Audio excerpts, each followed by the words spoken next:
What's up, guys? Welcome to the weekend. Hello, it's Friday evening.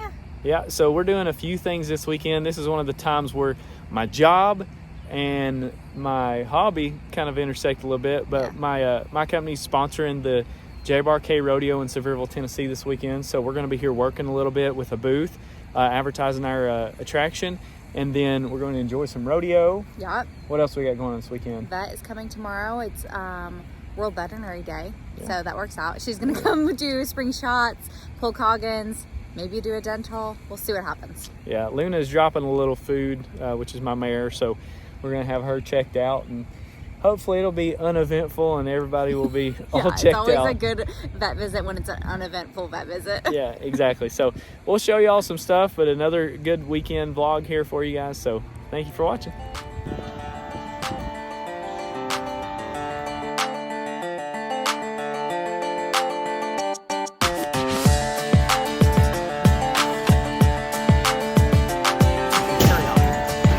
Here we go, guys. Oh my! Let's go to work. Fenceposts. See you there.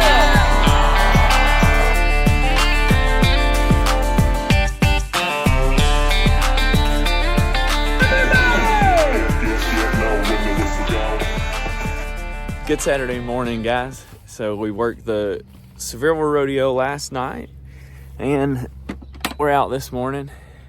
We got Lou here, and we got Chicho and Rachel, and we're getting them groomed up a little bit. The vet's coming in a little bit.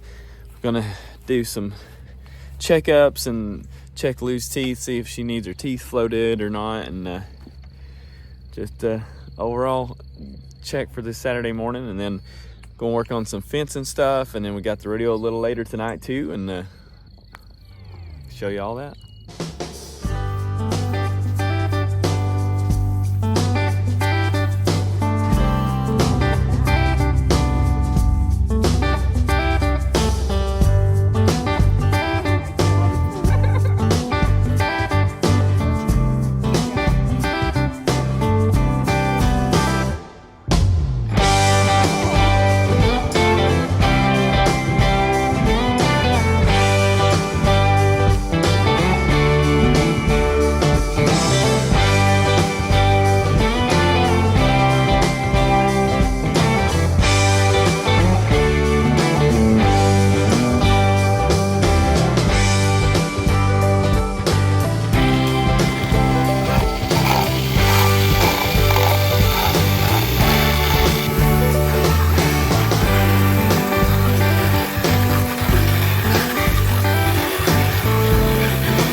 Got some rain roddy flakes, so we're knocking it out with Equiderma skin lotion.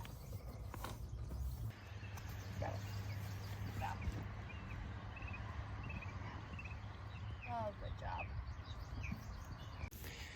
So one of the main reasons that we need to get her teeth floated, as you can see, this is where we feed Lou, and you see all these little pellets of feed that are dropped on the ground.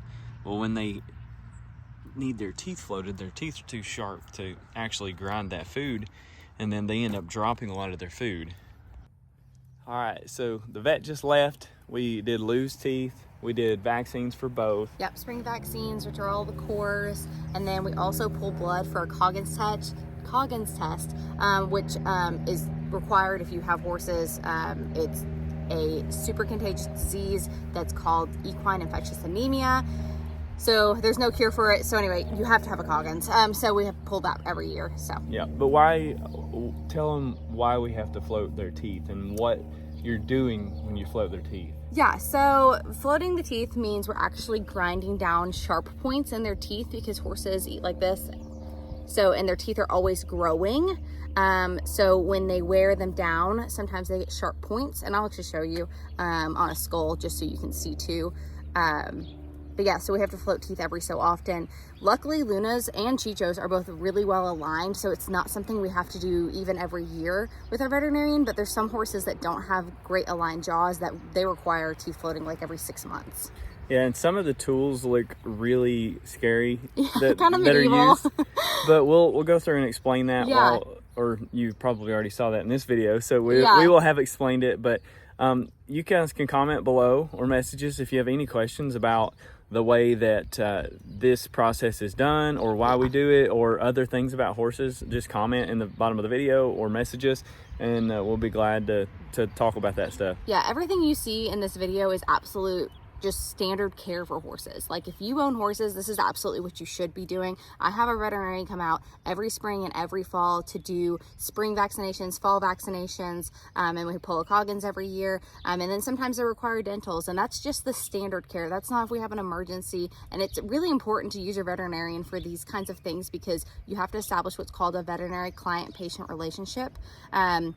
They don't have to service you in emergencies otherwise. And horses get themselves into emergency situations on holidays and weekends, inevitably. Yes. So when you have a great veterinary client-patient relationship, I know that I can reach out to my veterinarian anytime, and either she or an on-call vet will come at any time of day or night, holiday or not, to take care of our horses if something bad goes wrong. Yeah, and so we just turned them back out here. Luna was sedated for the dental, so she doesn't move a lot, and it makes it a lot easier and she just doesn't easier on remember everybody. A thing. Yeah, but you have to watch them, and you have to make sure they come out of sedation good. You keep them away from their feed and grass and things like that because they can choke. Yes, yeah. You want to make sure that they're fully awake, because sometimes they'll be coming out of sedation and they'll think that, oh, I can eat now, and their swallow reflex really won't be all the way back awake, so they can choke. So we always just want to be mindful of turning them back out. We want them to be fully awake before we do that. Okay, so I've got a cow skull here. You can tell because it doesn't have top front incisors. Horses have top and bottom incisors, where cows only have bottom. So I was going to show you how they chew, in the sense that their teeth are always growing up and down. And then if this is their bottom jaw, they pinch grass and they chew in a motion like this. So when their teeth wear and they're continuing to grow, they form little sharp points on the edges of them. So all the veterinarian goes in and does is file them so they're flat and smooth, so they have a smooth surface to break down their food. When they've got gaps and sharp points, they'll drop food. They can't digest food as well because it's in chunkier bits. Or sometimes you'll see horses, like, it's called quitting, but they can't chew up their hay very well, so then they'll spit chunks of hay out. So it's all to help them eat better is really what it comes down to, and make them more comfortable in general. You always got to make a stop or two before you get started on projects. So we got some fencing coming, and I need to grab a machete.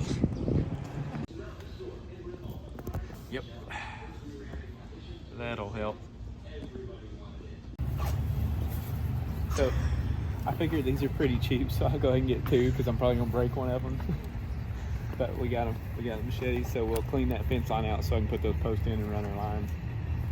That's the plan. What you doing, you truck riding doggies? Huh? Y'all ready to fence? You ready to do some fencing?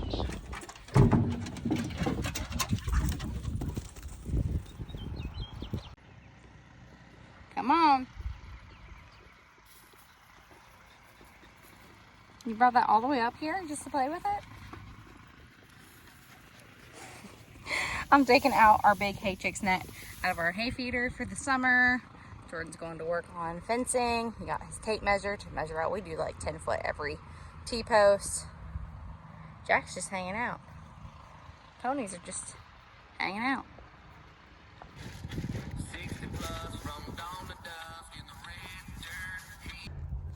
Okay guys, so what I'm doing, I'm working down this fence line here. That's our third pasture up there where my truck's parked. And I'm gonna come and create a fence line down this way, just past the arena there.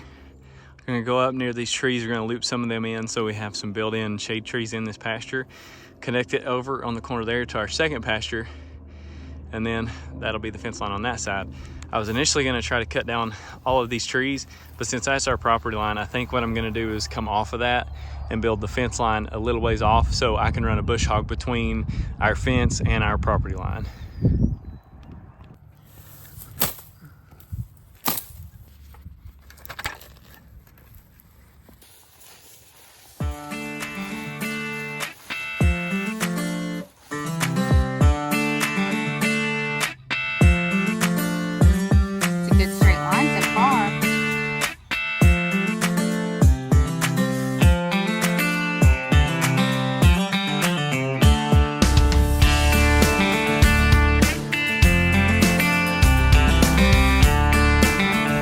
Taking his shirt off. That when you know he's serious about fencing.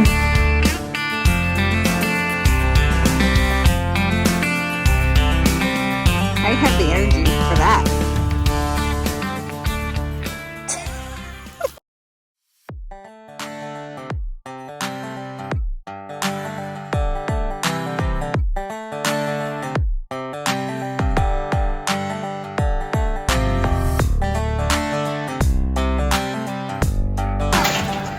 Here we go.